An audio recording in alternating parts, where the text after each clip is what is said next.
Hello दोस्तों, आज की वीडियो के थंबनेल से आपको पता चल गया कि आज की वीडियो आपके लिए काफी ज्यादा इन्फॉर्मेटिव साबित होने वाली है। क्योंकि हर एक बिगिनर बंदे का या फिर हर एक इंटरमीडिएट या प्रोफेशनल बंदे के मन में भी क्वेश्चन होता ही होता है कि भाई मैं मेरी गाड़ी सीएनजी में लूं या फिर मैं मेरी गाड़ी पेट्रोल में लूं, या फिर कितनी किलोमीटर गाड़ी की रनिंग होनी चाहिए पर मंथ या पर ईयर या पर डे कि हम अपनी गाड़ी सीएनजी में ले और वो प्रॉफिटेबल साबित हो, या फिर सीएनजी में क्या क्या ड्रॉबैक्स है, इसके अलावा पेट्रोल में क्या क्या बेनिफिट्स हैं, हमारे कितने सेविंग होगी पेट्रोल के अंदर अगर हम गाड़ी चलाएंगे। मींस मैं आपको पूरी वीडियो के अंदर एग्जांपल के साथ समझाऊं कि अगर आपकी गाड़ी की रनिंग पर ईयर 10,000 किलोमीटर है तो आपके लिए क्या बेनिफिट है, अगर आपकी गाड़ी की रनिंग 20,000 किलोमीटर है तो आपके लिए क्या चीज बेनिफिट है। इसके अलावा सारे हिडन चीजें, भाई सीएनजी में क्या क्या प्रॉब्लम्स आ सकती है, सीएनजी वाली कार्स के अंदर मेंटेनेंस कितना बढ़ सकता है, प्लस कहाँ पे सीएनजी कामयाब है, कब सीएनजी लगवाना या फिर कब कंपनी फिटेड सीएनजी अगर आप ले रहे हो, कौन सा डिसीजन आपके लिए लॉस साबित होगा या फिर गलत डिसीजन साबित होगा, इन सारे टॉपिक्स पे हम बात करेंगे। तो दोस्तों, आज की वीडियो के बाद 101% आपके सारे क्वेश्चंस शांत हो जाएंगे regarding CNG versus petrol cars के। और दोस्तों, इससे पहले वाली सीरीज के अंदर जो आपने मुझे प्यार दिया उसके लिए तहे दिल से धन्यवाद। बहुत ही बेहतरीन कमेंट्स थे, मैंने हर एक सिंगल कमेंट आपको पढ़ा है। और अगर आपने वो सीरीज नहीं देखी, स्क्रैच से अगर आपको मैनुअल गाड़ी सीखनी है चलाना, तो कैसे ऑटोमेटिक गाड़ी चलानी सीखनी है बिल्कुल स्क्रैच से, जीरो से, या फिर गाड़ी ड्राइविंग के दौरान, गाड़ी सीखने के दौरान कोई भी आपकी क्वायरी है, तो आप जाके पहले मेरी प्लेलिस्ट चेक कर लीजिएगा। क्योंकि उन प्लेलिस्ट के अंदर अप्रोक्स 30 पार्ट्स अपलोड हो चुके हैं, मैनुअल कार ड्राइविंग के अंदर प्लस ऑटोमेटिक कार ड्राइविंग के अंदर। और हर एक पार्ट के अंदर एक कंप्लीट पर्टिकुलरली टॉपिक के ऊपर डेडिकेट है, जैसे कि नाइट में ड्राइविंग कैसे करें, फोक के अंदर ड्राइविंग कैसे करें, हाईवे के ऊपर ड्राइविंग कैसे करें, पार्किंग कैसे करें, स्लोप के ऊपर गाड़ी चलाएं, गाड़ी फर्स्ट गियर में बंद हो जाती है तो क्यों होती है। ये सारे टॉपिक्स मैंने उस कंप्लीट सीरीज के अंदर कवर कर रखे हैं। और अगर आप गुड़गांव से हो तो नीचे दिए हुए नंबर पे कॉल कीजिएगा, विद गारंटी हाथ जोड़ के हम आपको गाड़ी चलाना सिखाएंगे। लेकिन अगर आप आउटसाइड द गुड़गांव से हो, मींस अदर कोई डिस्ट्रिक्ट या अदर कोई स्टेट से हो, तो माफी चाहेंगे, अदर कोई डिस्ट्रिक्ट या अदर कोई स्टेट के अंदर हमारी कोई ब्रांच नहीं है, सिर्फ गुड़गांव में सर्विसेज अवेलेबल है। अभी बिना टाइम वेस्ट किए आज की वीडियो स्टार्ट करते हैं। तो मैं आपको दोनों के प्रॉफिट और लॉस धीरे धीरे बताऊंगा, सारी इंपॉर्टेंट चीज कवर करूंगा, तो वीडियो को अंत तक देखिएगा। तो दोस्तों, ये कंप्लीट वीडियो मैं कुछ पॉइंट्स में डिवाइड कर देता हूँ, लमसम 7 से लेके 10 पॉइंट्स में आपको बताऊंगा। तो दोस्तों, सबसे पहले आते हैं पॉइंट नंबर 1 के ऊपर कि एक गाड़ी जो सीएनजी में या फिर पेट्रोल में है, उसका इंजन कितना चल सकता है टोटल, यानी कि कब जाके उसका इंजन खराब हो जाएगा या फिर कि इंजन की लाइफ ओवर हो जाएगी। तो पेट्रोल गाड़ियों के अंदर अप्रोक्स 2.5 लाख से लेके 3.5 लाख किलोमीटर जब गाड़ी रन करती है तो गाड़ी का इंजन मांगना स्टार्ट कर देता है, यानी कि आपको गाड़ी का इंजन दोबारा करवाना पड़ेगा। यही अगर हम सीएनजी गाड़ी के अंदर बात करेंगे तो 2 लाख से लेके 3 लाख किलोमीटर चलती है, यानी कि पेट्रोल की गाड़ियों से 50,000 किलोमीटर कम चलती है सीएनजी की गाड़ियां। और इन दोनों की हाईएस्ट एफिशिएंसी, भाई कोई अपनी गाड़ी को अच्छे से वेल मेंटेन कर रहा है, टाइम पे सर्विस करा रहा है, प्यार से गाड़ी चला रहा है, तो हाईएस्ट जो गाड़ी रन होती है पेट्रोल गाड़ी वो 4 लाख किलोमीटर तक चलती है हाईएस्ट। और सीएनजी गाड़ी यही ऑब्जर्व की गई कि 3.5 लाख किलोमीटर तक अच्छे से चलती है। 3.5 लाख किलोमीटर के बाद उस गाड़ी का इंजन मांगना स्टार्ट हो जाता है, मीन्स उस गाड़ी का इंजन खराब होना स्टार्ट हो जाता है। तो सबसे पहले आपको पता होना चाहिए कि इंजन कितना चलता है। दोस्तों, 50,000 का डिफरेंस है। अब दोस्तों आते हैं पॉइंट नंबर 2 के ऊपर। ये बहुत ज्यादा क्वेश्चन होता है बिगिनर बंदे का कि कितनी मेरी रनिंग हो पर डे, कि भाई मैं पेट्रोल गाड़ी पे जाऊं या सीएनजी गाड़ी पे जाऊं, क्या लेना मेरे लिए बेनिफिट साबित होगा। तो दोस्तों ध्यान रखना, अगर आपकी गाड़ी की रनिंग मिनिमम 1 साल के अंदर 20,000 किलोमीटर हो रही है तो आप सीएनजी गाड़ी पे जाओ, मीन्स आपके पैसे बचेंगे। सीएनजी गाड़ी के अंदर कम से कम 20,000 किलोमीटर होनी चाहिए। अब मैं कैलकुलेटर से कैलकुलेट करके दिखा देता हूँ कि अगर हम सपोज करो आपकी गाड़ी पर ईयर 20,000 किलोमीटर चलती है और गाड़ी एवरेज दे रही है, अगर मैं बात करूं पेट्रोल में, तो एक नॉर्मल गाड़ी देती है एवरेज 15 किलोमीटर की, मोटी मोटी एवरेज निकाल देते हैं। भाई आपकी गाड़ी ज्यादा बड़ी है, इंजन बड़ा है, फॉर्च्यूनर है, तो मैं बात नहीं कर रहा हूँ, लेकिन एक छोटी गाड़ी जैसे कि एक छोटी कॉम्पैक्ट एसयूवी या फिर सिडान लुक के अंदर या फिर हैचबैक कार के अंदर, जो कि आमतौर पे होती है वैगनार, बलिनो, ब्रेजा, इस टाइप से गाड़ियों, उनकी एक नॉर्मल एवरेज सिटी के अंदर होती है 15 किलोमीटर की। तो अगर 20,000 divided by 15 is equal to 1,333, यानी कि पूरे साल के अंदर 1,333 लीटर तेल खाएगी इस एवरेज के हिसाब से। इनटू कर देते हैं, अभी जो फ्यूल का रेट है, तेल का रेट है, वो है 100 का लगा लेता हूं राउंड फिगर में मैं। तो आपका पूरे साल के अंदर जो फ्यूल जाएगा वो जाएगा 1,33,000 रुपए का, मोटा मोटा मैं बात कर रहा हूँ। अगर आप 20,000 किलोमीटर पेट्रोल में निकालते हो और अगर आपकी गाड़ी की एवरेज दे रही है 15 किलोमीटर पर लीटर के तेल के अंदर, तो आपकी गाड़ी एक साल के अंदर 1,33,000 का तेल खाएगी। अभी इसी को कन्वर्ट कर देते दोस्तों, अभी इसी को मैं 20,000 किलोमीटर रन हो रही है और हमारी गाड़ी सपोज करो हम लगा रहे हैं सीएनजी के अंदर। सीएनजी एक नॉर्मल सीएनजी देती है सिटी के अंदर भी, अगर हम बताते हैं तो 25 किलोमीटर की मारुति की गाड़ी, और अगर ये गाड़ी जाएगी टाटा की तो 2 से 3 किलोमीटर की और कम एवरेज हो जाएगी, 22 से 23 किलोमीटर की हो जाएगी। तो 25 के हिसाब से मैं लगा रहा हूं is equal to 800 KG CNG खाएगी। 800 केजी। अभी सीएनजी का रेट गुड़गांव के अंदर राउंड फिगर में लगा लेता हूं 85 है, कहीं पे 82 है, कहीं पे 86 है रेट पर केजी। तो 800 इंटू 85 कर देते हैं तो ये आ गया है 68,000। यानी कि अगर आप सीएनजी डलवाते हो 20,000 किलोमीटर के अंदर तो आपकी 68,000 रुपए की सीएनजी आएगी। लेकिन अगर आप पेट्रोल डलवा रहे हो 20,000 किलोमीटर के अंदर 15 की एवरेज लेके, तो पेट्रोल खा रहा है 1,33,000 का, यानी कि डबल का फायदा हो चुका है अप्रोक्स। यानी कि पर साल आप 65 से लेके 70,000 रुपए बचा लोगे सीएनजी के अंदर। तो दोस्तों आप मात्र 2 साल के अंदर, मींस एक साल के अंदर आपके मोटे मोटे 65 से लेके 70,000 रुपए बच रहे हैं। 2 साल के अंदर आपका जो सीएनजी की जो कॉस्टिंग थी, क्योंकि सीएनजी गाड़ियों के अंदर 1 लाख से लेके 1.5 लाख रुपए एक्स्ट्रा देना पड़ता है। किसी के अंदर 80,000 रुपए, किसी गाड़ी के अंदर, किसी के अंदर 1 लाख है, किसी के अंदर 1.25 लाख, किसी के अंदर 1.5 लाख तक भी है। वेरिएंट भी ऊपर लेना पड़ता है मजबूरी में लोगों को। एलएक्सआई के जगह वीएक्सआई में सीएनजी अवेलेबल है। तो आपका 2 साल के अंदर सीएनजी का, कितनी बड़ी सीएनजी लग रही हो, कितनी महंगी गाड़ी हो, 2 साल के अंदर सीएनजी का बेनिफिट निकल जाएगा। 40,000 किलोमीटर की अगर रनिंग होगी तो 2 साल के अंदर मात्र। तो अगर आपकी गाड़ी की रनिंग 20,000 किलोमीटर से ऊपर है तो सीएनजी आपके लिए एक प्रॉफिटेबल साबित होगा। मैंने कैलकुलेट करके दिखा दिया है। और अगर आपकी सीएनजी मात्र बेस वेरिएंट के अंदर अवेलेबल है और 70,000 का डिफरेंस है, तो एक ही साल के अंदर आपका सीएनजी के पैसे वसूल हो गए। एक साल के अंदर ही आपने सीएनजी की कॉस्टिंग निकाल ली है, और मैक्सिमम 2 साल के अंदर आपकी सीएनजी की कॉस्टिंग निकल गई है। तीसरे साल के अंदर आपको प्रॉफिट होना स्टार्ट हो जाएगा सीएनजी गाड़ियों के अंदर। तो दोस्तों उम्मीद करते हैं ये क्वेश्चन आपका मन का क्लियर हुआ होगा कि मेरे को क्या करना चाहिए, सीएनजी का गाड़ी कब लूं और पेट्रोल की गाड़ी कब लूं। लेकिन अगर ये 10,000 किलोमीटर होता तो जो डिफरेंस है ये आ जाता 33,000 का, अप्रोक्स 30 से 33,000 का डिफरेंस आ जाता, 30 से 33,000 रुपए का पर साल का। तो वो इतना एक प्रॉफिटेबल साबित नहीं है जितना ये प्रॉफिटेबल है। इसलिए सीएनजी कैब वाले लोग ज्यादा डलवाते हैं, क्योंकि उनकी रनिंग डेली की ज्यादा होती है। साल की वो 20,000 से लेकर 30,000 किलोमीटर की रनिंग आराम से कर देते हैं। तो उनको एक ही साल के अंदर उनका सीएनजी का जो एक्स्ट्रा पे किया था उन्होंने 1 लाख से लेकर 1.25 लाख रुपए जो भी, वो कॉस्टिंग निकल जाती है और उनको फ्यूल के अंदर प्रॉफिट होना अगले ही साल से स्टार्ट हो जाता है। तो अभी आते हैं पॉइंट नंबर 3 के ऊपर, जो कि है अभी कुछ लोग बोलेंगे कि यार अगर मेरी गाड़ी 5,000 किलोमीटर भी चल रही है पूरे साल में, या फिर 10,000 किलोमीटर भी चल रही है, तो मैं सीएनजी क्यों नहीं लगवा सकता, तो सीएनजी मेरे लिए प्रॉफिटेबल साबित क्यों नहीं हो सकती।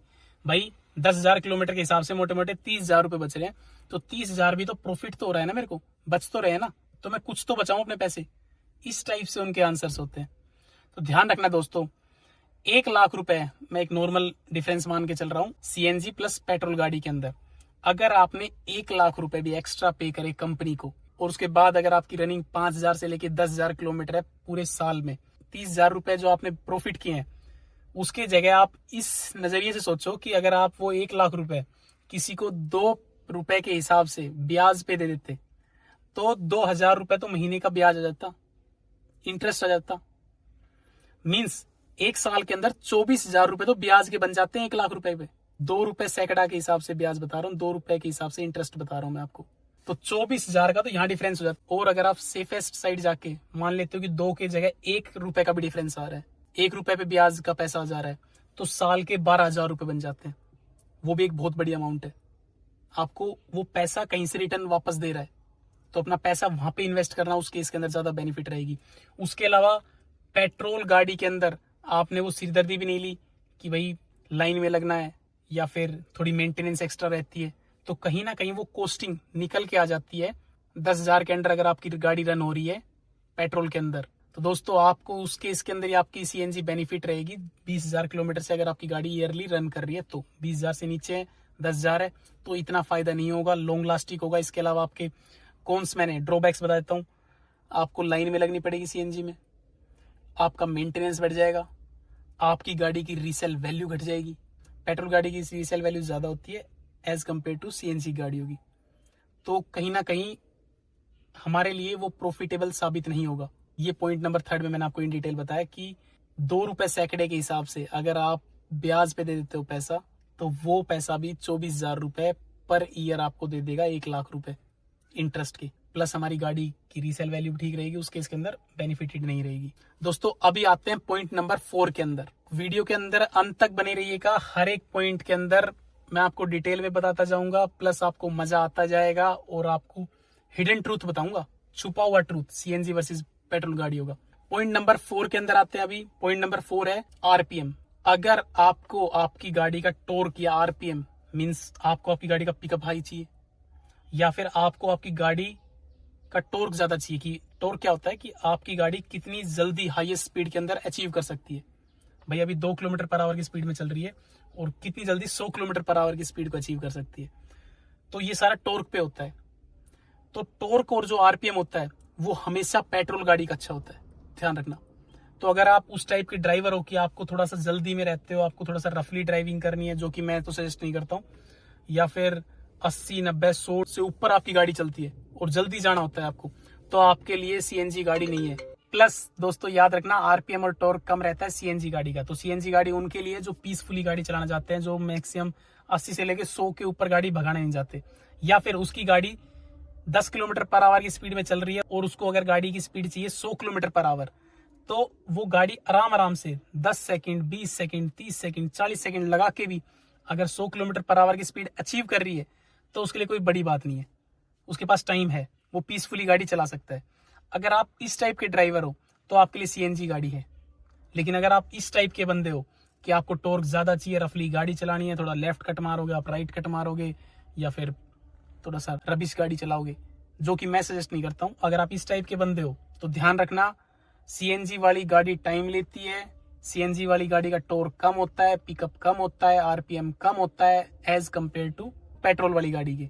तो आपके लिए वहां पे पेट्रोल गाड़ी ही लेना प्रॉफिटेबल होगा, कंफर्टेबल होगा, जहां पे आपको जल्दबाजी में गाड़ी चलानी है। दोस्तों अभी आते हैं पॉइंट नंबर 5 के ऊपर। अगर आपकी सिटी के ऊपर या फिर आपके रोड के ऊपर या फिर आपके नियरेस्ट पॉइंट के ऊपर अगर सीएनजी अवेलेबल है तो ही सीएनजी वाली गाड़ी लेनी है। क्योंकि दोस्तों आमतौर पे होता ही है कि लोग सीएनजी भरवाने के लिए स्पेशल पॉइंट्स पे जाते हैं, स्पेशल स्टेशन पे जाते हैं, सीएनजी वाले स्टेशन पे, ताकि वो रिफिल करवा सके। उनके नियरेस्ट कोई या उनके रूट के अंदर कोई भी सीएनजी पंप नहीं होता।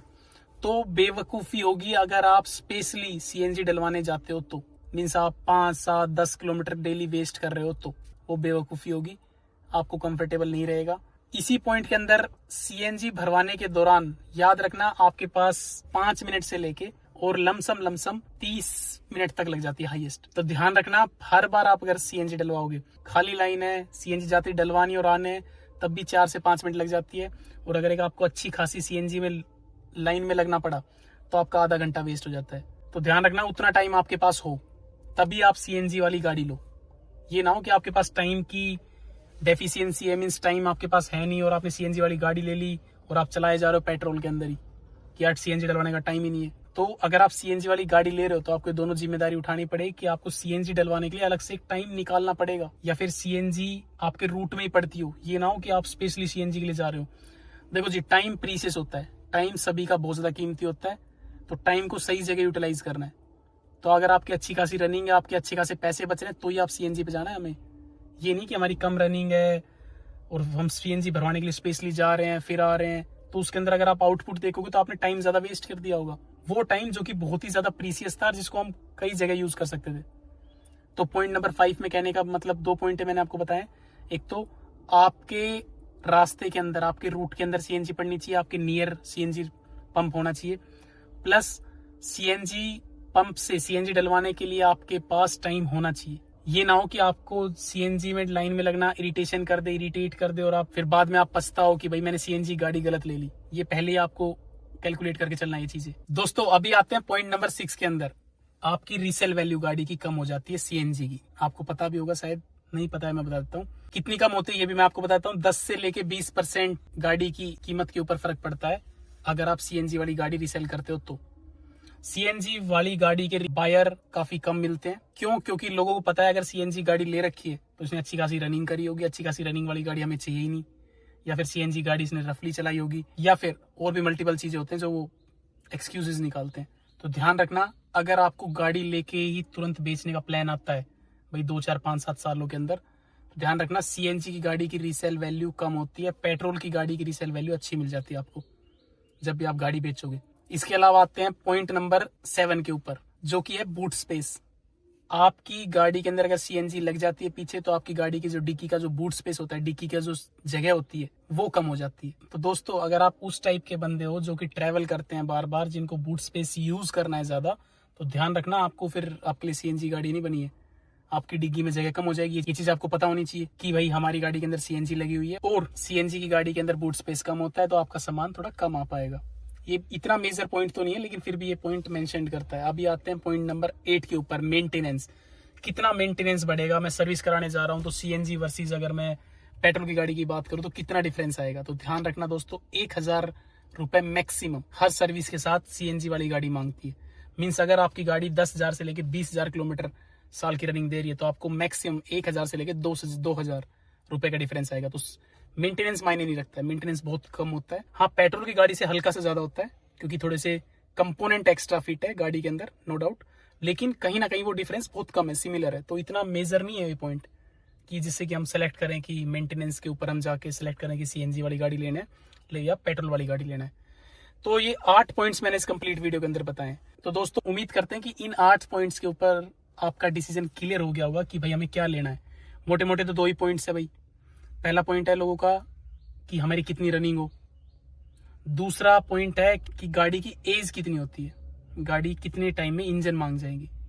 इन 2 पॉइंट्स पे लोग ज्यादातर सेलेक्ट करते हैं। इसके बाद कहीं तीसरे जाके लोग सोचते हैं कि हमारे पास टाइम होगा सीएनजी डलवाने का या नहीं होगा, हमारा टाइम ज्यादा लगेगा या फिर बूट स्पेस कम हो जाएगा। ये तीसरी चीज होती है। मेन आती है सिर्फ और सिर्फ कितनी रनिंग में हम कितना फायदा पैसा बचा सकते हैं। मेन ये पॉइंट है। अगर टॉप मोस्ट पॉइंट मैं आपको बताऊं तो अगर आपकी गाड़ी की 20,000 से नीचे रनिंग है तो आप पेट्रोल की गाड़ी के ऊपर जाओ। अगर आपकी गाड़ी की रनिंग 20,000 से ऊपर है तो आपके लिए 101% साबित होगी प्रॉफिटेबल एक सीएनजी वाली गाड़ी। इसके अलावा अगर दोस्तों आपको इन फ्यूचर ये भी जानना है कि भाई हम एक आउटफिट कंपनी, मीन्स कंपनी से बाहर वाली जो सीएनजी होती है, जो हम बाहर जाके जो सीएनजी लगवाते हैं गाड़ी के अंदर, वो ज्यादा प्रॉफिटेबल होती है, उसके क्या फायदे होते हैं, क्या नुकसान होते हैं, या फिर हम कंपनी से ही सीएनजी फिटेड गाड़ी लें या फिर हम बाहर से सीएनजी फिट करवाएं गाड़ी के अंदर कंपनी से लेके, इन दोनों में से कौन सी ज्यादा प्रॉफिटेबल होता है? अगर आपको इस टॉपिक के ऊपर वीडियो चाहिए तो कमेंट सेक्शन में जाके कमेंट कीजिएगा, या फिर अगर आपको किसी भी टॉपिक के ऊपर आपकी कोई भी क्वायरी है, कोई भी क्वेश्चन है, बिना हिचकिचाए कमेंट सेक्शन में जाके कमेंट कर दीजिएगा। मैं जल्दी जल्दी उस क्वेश्चन या क्वायरी का रिस्पॉन्स करने की कोशिश करूंगा। इसके अलावा अगर आपको वीडियो थोड़ी सी भी इन्फॉर्मेटिव लगी हो तो कमेंट सेक्शन में जाके कमेंट कर दीजिएगा, एक प्यारा सा लाइक कर दीजिएगा या फिर चैनल को सब्सक्राइब कर दीजिएगा। मिलते हैं अगली वीडियो के अंदर, तब तक के लिए जय श्री राम।